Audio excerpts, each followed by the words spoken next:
The following is a special presentation of Tony Kurre Radio. Keep your mission on your mind and your mind on your mission. This is Mission Minded with Michael Coleman.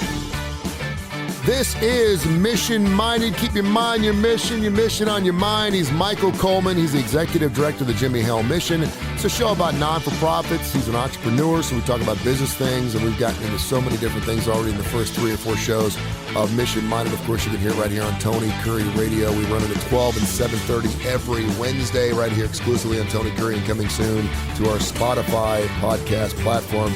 Michael, how are you, brother? What's going on? Are you busy? I just told you, man. I can barely come up for air. Listen, hold on. Let me take a sip of coffee. Go use the bathroom. Do what you got to do to settle in a little bit. But tell me, what does a day for Michael Coleman look like at a non-for-profit? Because I think a lot of people think you probably just get up early in the morning, take it easy a little bit, and then start making phone calls and trying to raise money for your particular passion and your cause being the Jimmie Hale Mission. What does your day look like? Well, it's kind of interesting because it kind of fits into what we're talking about versus, kind of strategic planning versus tactical planning. I do way more strategic planning. So I'm not making the phone calls necessarily to donors. I am implementing plans and goals and communicating those to the right departments, and then guiding them along the way to make sure they're on the right track. And then there's a million things that come up along the way, which are HR issues that seem to take up 2 to 3 hours a day. It can be employee relation issues. It can be we're contracting for this. It could be an increase in healthcare, and how are we going to fund that? It's never stopped there. Then you have client issues.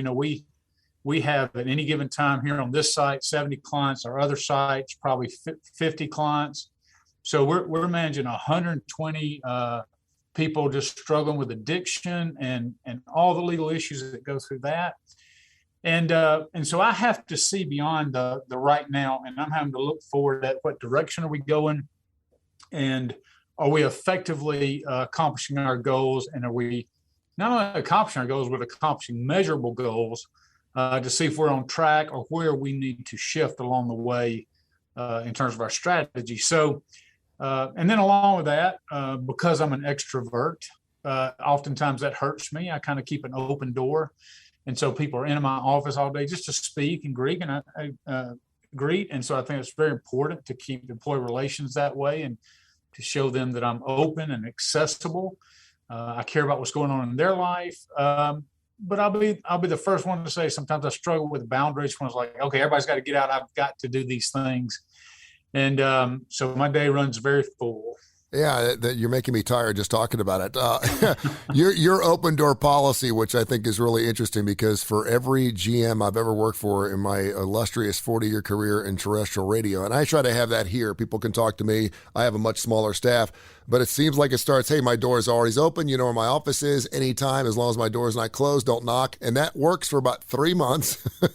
And then the doors never open again. And I'm like, okay, what just happened here? So I hope that doesn't happen. I will tell you, it's so much for me, because some people will come in and 1 minute we'll be talking HR.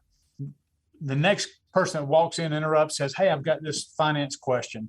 The next person says, hey, I've got this programming issue. But that's really because I have very bad ADD. That actually fits very well because I can transition topic to topics almost seamlessly. And if you want to suck the life out of me, sit me down with a spreadsheet and make me go line by line for about an hour. My eyes glaze over in about 6 minutes. And I'm like, I'm done. I don't even care what these numbers represent or what they are. I'm absolutely done with it. That's fine. So that's my battle, is to be able to focus on the nitnoid details. We'll get in. That's kind of the tactical planning. I'm a much better strategic planner than a tactical one, but you have to be both as a leader. And so there's times I have to force myself into that world.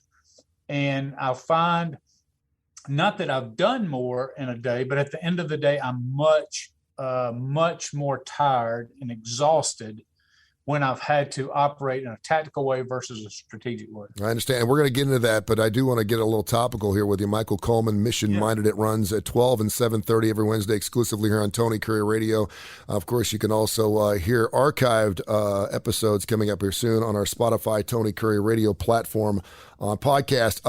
Peloton is probably one of the most loved / most hated products that we've seen in this country the last 3 years. Everything from their commercials, you see these rich, famous people that look good. There's no fat people in their commercials, and they're on these bicycles, and they really struck while the iron was hot, because during a pandemic, everyone wanted to work out or continue their workouts and do it from home. Well, they're now reaping what they sow from the standpoint that they built so many of these Pelotons, and they're not selling. I just saw a commercial just 3 minutes ago while you were talking about strategic and planning. But your thoughts on what's happening with Peloton? Their stock has gone through the toilet right now because they've got so much product. They're dropping their prices on all their products. The good thing is they've not fired any of their instructors, but they have laid off, I think, 800 employees with Peloton. This was a company that was worth $50 billion just 3 weeks ago. It's worth about a third of that right now. Can you talk about what happens when you start a business and it's growing faster than you ever thought in a million years, and it basically outgrows itself to the point where you just cannot take care of your clientele? I just have to imagine this happens all the time. And I think the numbers I saw was they've laid off 2,800 employees. Okay, there you go. Or they've either done it or plan to do it. So imagine if you're the CEO of Peloton and you come up with this idea, and it's interactive and it's tech savvy. It really helps you get into shape. So it appeals on several different levels, because nothing I hate worse than to get on a treadmill that I have at home and I'm just staring at the same spot, and just, it feels like I walked a mile. It feels like I've walked 100 miles. Yep. And so, hey, they tapped into something that's like, hey, this is really great and interactive, and hey, man, this is right up my alley. Somebody encouraged me along the way doing the same thing I am. So I love the concept. But then you combine that with, hey, they hit it right, like you said, right at the right time. Everybody's at home. We can't go to the gyms anymore. I am going to bring the gym to me. Now, I'm looking at it from the CEO's perspective as analyzing that, and you got this idea, and boom, it takes off, and you got money going left and right, and it's, hey, bring the champagne, bring the caviar. Everything's great. The last thing that most people are going to think about is, well, what do we do when it's not like this? So a strategic thinker would say, okay, we know that this trajectory, you look at the external factors. Are we getting this trajectory because of our product, or is there an external factor such as the environment with COVID? And knowing that COVID is not going to always be there, let's go ahead now in the good times and begin to plan for what that looks like. And the truth of the matter is, a lot of people just don't have that perspective or ability. So anybody can run a company when you've just got money coming in left and right, and Peloton's popping up everywhere. There's one here in Birmingham. And that's when it gets easy. But you saw as soon as things started crashing, that CEO was fired. And my guess is because the board went to that CEO, and the CEO did not have an effective plan of how to transition when it bottomed out. And so, and now companies are realizing, well, when you don't have a leader who's prepared for the downside, it's not just, oh, it's a little bump. It's going to continue to fall until somebody steps in and stops the bleeding. Yep. I saw a statement by the new guy coming in. And sometimes when you come into a situation that's just a dumpster fire, you can look really bad because you're like, hey, we got to get our handle around our money and our finances and employees. And that means doing some hard things like cutting 2,800 employees and maybe shutting some stores and maybe slowing production and all that. But that's necessary to get your hands wrapped around the problem, and then while you're doing that, develop a strategy of how you're going to move forward with your product to keep it viable. Because we've seen some things that start real hot and then they burn out and then they're gone forever. Yep. And I think what the expectations of the Peloton, hey, we bring in this guy in, he's got to get his arms wrapped around it. There's going to be some drastic things up front. Our stocks are going to take a big hit, but it's not terminal at this point. Now, there could be I don't know that this guy is the right guy. Obviously, he was hired because they believe he is. But I don't think it's too late at this point if you put together a plan and say, okay, here's where we are, here's where we want to go, here's all the factors in this. Let's begin to implement and strategically move forward. And of course, as we'll talk about, all strategic plans ultimately have to be carried out, and that's where you get into the tactical part of it. But so that CEO's got to know both of those, but he's got to really have a plan, not only know where they're going, but how to effectively communicate that. And right now, I'm gonna be honest with you, there's a lot of fear among the employees. They're worried about losing their jobs, their careers. Could be store owners. I don't know if they're all corporate owned or, independent guys are selling Pelotons, but it affects a lot of people and their families. And when you have something like that all of a sudden starts to crash and burn, then people start wringing their hands. And when you're talking to somebody who's afraid for their livelihood, you have to communicate in a much different way than just, hey, here's it. You have to understand the audience that you're speaking to and what's going on in their minds. Typically, how far out do you look? Because the concept was great, and like you just said, you get tired of looking at the inside of the basement walls, and unless you got a TV to watch, and even then it's difficult. And you've got this interaction going on, and thank goodness, I guess, for the customers, because their customers certainly are paying a subscription every month, so they got to keep that money rolling in, so they didn't get rid of any of their educators or any of the people, their fitness trainers. But I mean, when I look at something like this, you have to have a ceiling, right? There's only so many people that, first of all, can afford a Peloton, and second of all, would want a Peloton. We see this every January. We see all these Bowflex and all these different things come out because everyone wants to lose weight. They have New Year's resolutions, and then it tapers off a little bit. Peloton's one of those things that's been a 365, 24/7 thing. I think it's amazing how successful they've been. But at some point, you've hit your ceiling. How far ahead do you look when you're starting a Peloton type business?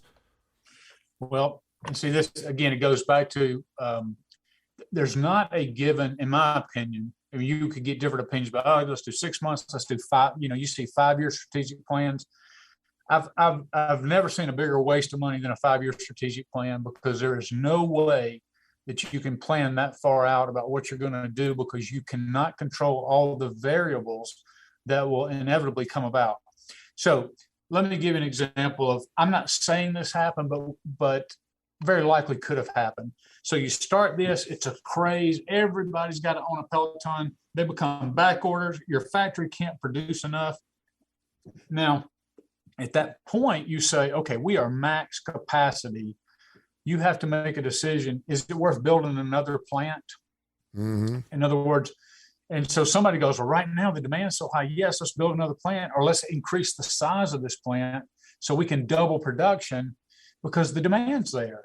So you have to have, because guess what? That's just more money coming in. And you're telling the board, hey, the stock's going to keep rising and all that. So you have to have a guy that can realistically say, look, the reason it's that way is because of COVID. Now, nobody can predict, or had the ability 2 years ago to predict how long the COVID scare would last, how long we were going to be in our homes. But if you understood the variables that were affecting sales and said, okay, let's remove that and get into a more normalized situation, does our current capacity have the ability to meet that demand? And so sometimes you have to stand up to the board directors, are the ones that are saying, hey, no, we need to move forward. We need to maximize profits. And they're saying, yes, but you're going to build and add on. Let's say, I'm just going to make this number. Let's say you can produce 1,000 Pelotons a week. Mm-hmm. And you said, we need to be able to produce 1,500. So you expand capacity. Well, guess what? Now you're selling 250 Pelotons a week, and you've got a bunch of wasted space. You've got contracts with employees and advisors. And once you start that process, very difficult just to shut it down, because you've got your construction people, your architects. I mean, just so many people involved. And so the really smart people are the strategic. I shouldn't say smart. You can be smart without being strategic. But the really effective leaders are the ones that can take the emotion of the moment out of it, analyze it, and understand the factors that are playing into and play some what ifs, and really think through the amount of risk to take at what time. And that's why CEOs oftentimes make such good money, because it's not common. It's not something the average person has. And so, but that's why the CEOs can get fired on a dime too, because the minute it starts all going downhill, if you don't have a plan to stop the hemorrhaging, you're done. Yeah, you bring up a great point. We're talking to Michael Coleman. This is Michael Coleman's Mission Minded. Keep your mind, your mission on your mind. It airs every Wednesday at 12 and 7:30. I'm Tony Kurre, your co-host around Tony Kurre Radio. You always talk about that fine line between supply and demand. I think it's really interesting because when you think that if you make 1,000, you're going to sell 1,000, and eventually, obviously, you stop production. Johnson & Johnson is doing that with their vaccination right now because they're not sure if their vaccination is actually going to be relative to the next variant that comes out, and so you pull back a little bit. And you want to continue to create that demand. The one thing that as an outsider that really makes me wonder about the Peloton experience and the future of that company is when I see them come out with specials. When people are willing to spend $3,000 or $4,000 for a Peloton, another $169 a month or whatever for a subscription, and all of a sudden they're dropping their price in half, that's not a good look for a customer. That's right. And, it's not uncommon when something's hot, you're going to pay the market. You're going to pay a premium for that service. And now what they're saying is hey, we've got to provide some incentives and at least maybe get our money back so we don't lose as much. But sometimes I think one of the interesting things that Apple has done is they have virtually the same product. Okay, you have an iPhone, but you'll have people that sleep on the sidewalk to get the new iPhone, even though it really may not do tons of stuff different. There's this idea of, hey, what's next? And so I think part of the strategy was with Peloton, if I were in that position, I would be asking this kind of question. What we currently have that's known to the market, we kind of get an idea now. We've cracked. This is what we can be able to sell. This is how we can function. I would be putting all the money I could into research and development to try to do things on smaller levels, like let's just say a Peloton watch, like an Apple Watch that could do all the things a big screen Peloton could do, or, while you're out, and I don't even know what all Peloton offers, but what I'm saying is you build a market and a following, like they're Peloton people and they're waiting to go to the next thing. And so that's just an example of somebody who thinks strategically. Somebody who thinks tactically just says, well, we build these. Can we build them cheaper? Can we do this? Can we cut corners? But they don't really know all they know how to do is keep building Pelotons. Strategic thinker sees beyond this and goes way out there and says, what could Peloton be in 5 years? We've got a brand name now. We've got some customer base. Let's give them something to get excited about rather than focus on what's not happening. And so you get innovators, you get people who think big, and then you begin to breed optimism in the company. You begin to get people back on board with it. You market that effectively.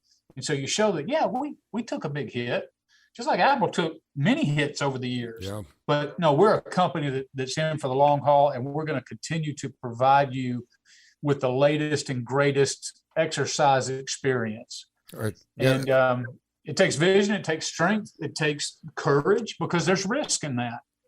Yeah, that goes exactly with what we were going to get into today. And of course, if you've listened to some of our previous shows, and again, we'll archive all those, the vision statements, the mission statements, sharing your purpose. We talked about storytelling last week, which is one of our best shows, I think. But you got into strategic and tactical planning. Let's start right off the top here with the few minutes we got left. What's the biggest difference between those two?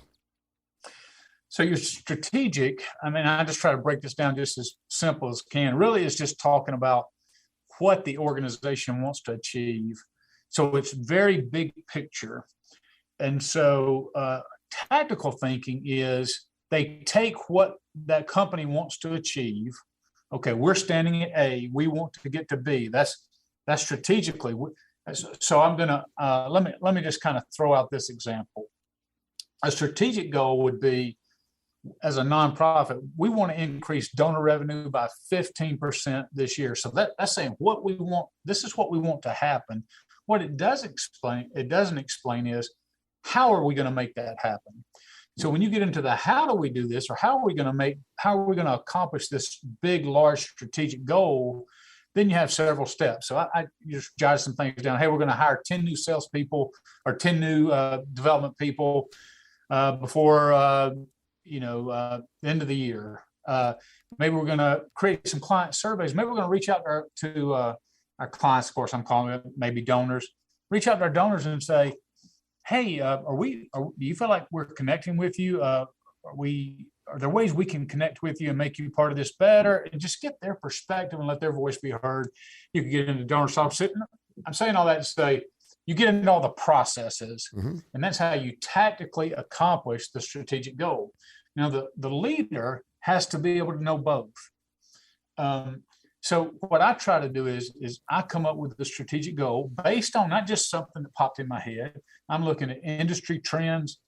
I'm looking at feedback from our clients that we serve. I'm listening to feedback from our donors. I'm looking at the community needs as a whole, and I'm listening to our staff. And I'm taking all of this and saying, okay, here's our assets. Here's what we do. Here's where we are right now. Here's where I think we need to go. And I lay out some strategic goals as to what I want to accomplish in the next year. And then I get you end up having to break those out by department. Okay, if I want to increase our revenue, donor revenue by 15%, this is what I'm going to need operations to do. This is what I'm going to need development to do. And I don't tell them how to do this. I involve them in the planning process. So they take ownership of accomplishing that goal. It's not just, hey, he told us we got to go raise a lot more money. It's no, they're bringing their ideas.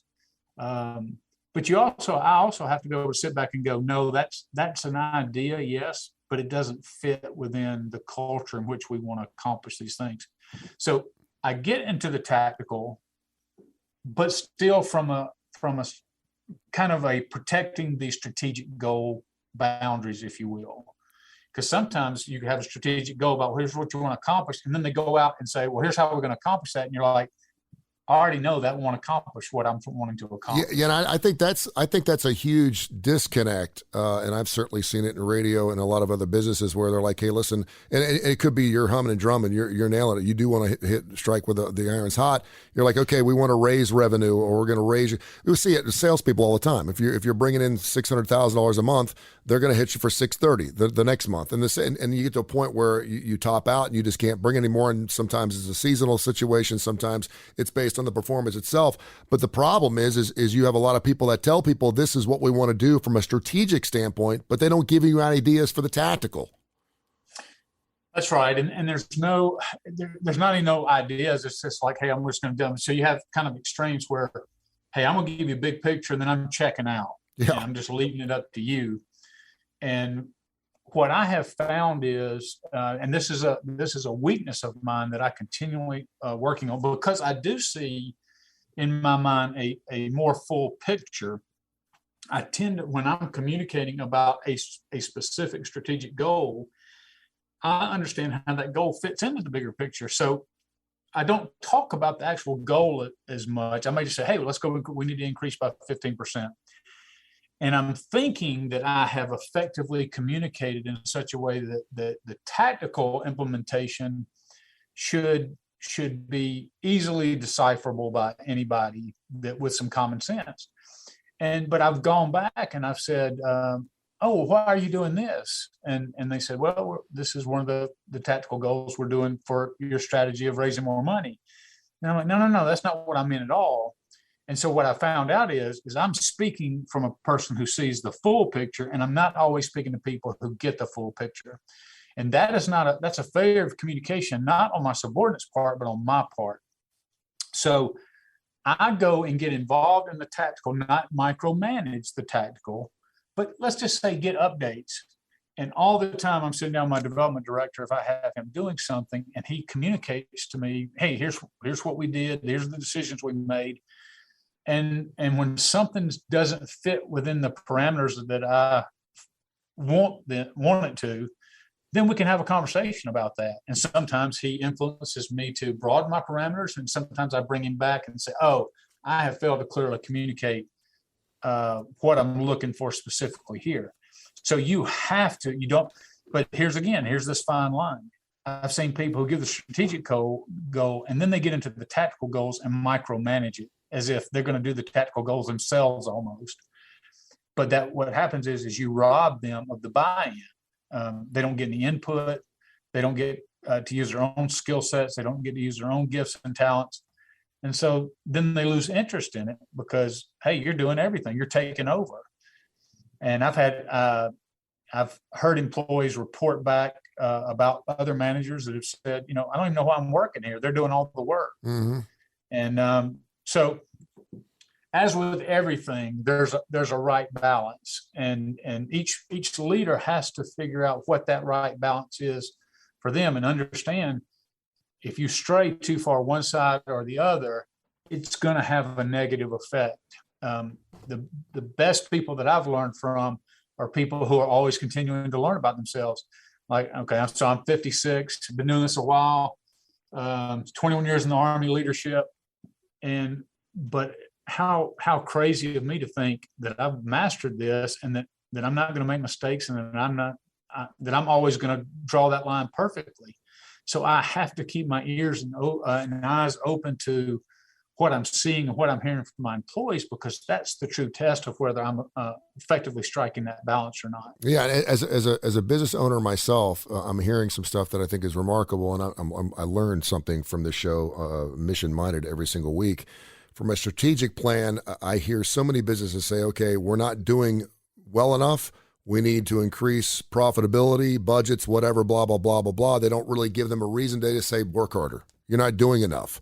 And in some cases, that may be true, depending on what you're selling. If you're selling widgets or airtime on a radio station, it doesn't really matter.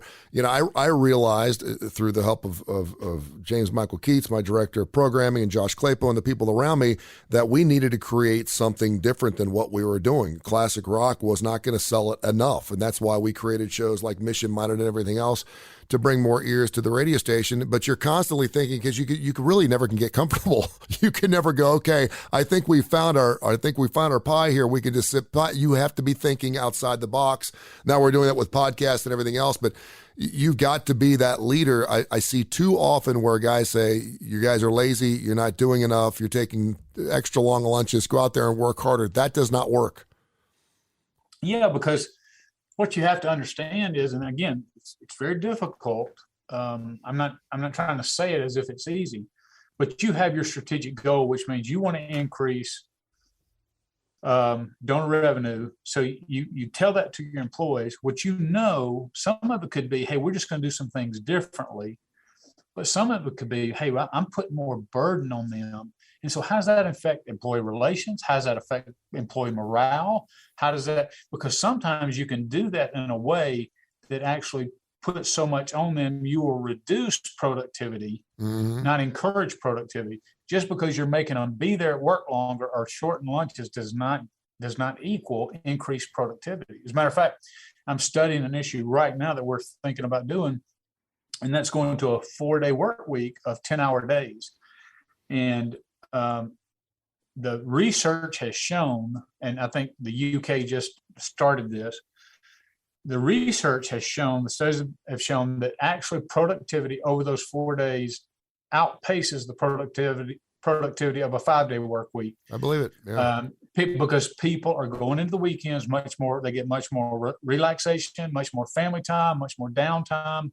And so when they do come in, they are engaged in what they're doing. And that's the bottom line. You want to get the most productivity and create the best work environment that you can. And so when you do change or add a strategic goal or bring in something like that, hey, it's going to require us to work harder or do things a little bit differently or think differently, plan differently, you have an employee that's ready for that and can adapt to that very easily, rather than, oh, here comes the boss with another idea that he's going to micromanage. And, I'm just waiting the boss out because he'll be gone in a couple of years. There'll be another guy that comes in. I'll bet you that people love that. I mean, if you told people at your office that you could work 40 straight hours and just take the rest of the week off, I'll bet you some people, I mean, and that brings up a great point, because it's affirmative measure that you're getting an extra day. You feel like you're getting an extra day of vacation. Again, it's another 52 days a year you don't have to work. And if I know that I can because I want to make that work, I want to put it into those 40 hours, and you may end up finding people actually working on their days off a little bit just because they don't get behind, because a 4-day work week certainly was something like, I read your post on LinkedIn about that. I thought it was remarkable, and some of the responses you got. A lot of people are into that. when you have businesses where obviously you're not in the service industry where you need to stay open 7 days a week. Michael, great stuff. The show flies by, and I loved our talk about Peloton. Thank you for crystallizing some thoughts on that. We'll get into it again next week in Mission Minded right here on Tony Curry Radio. We thank you, man. Thanks, brother. This has been a special presentation of Tony Curry Radio.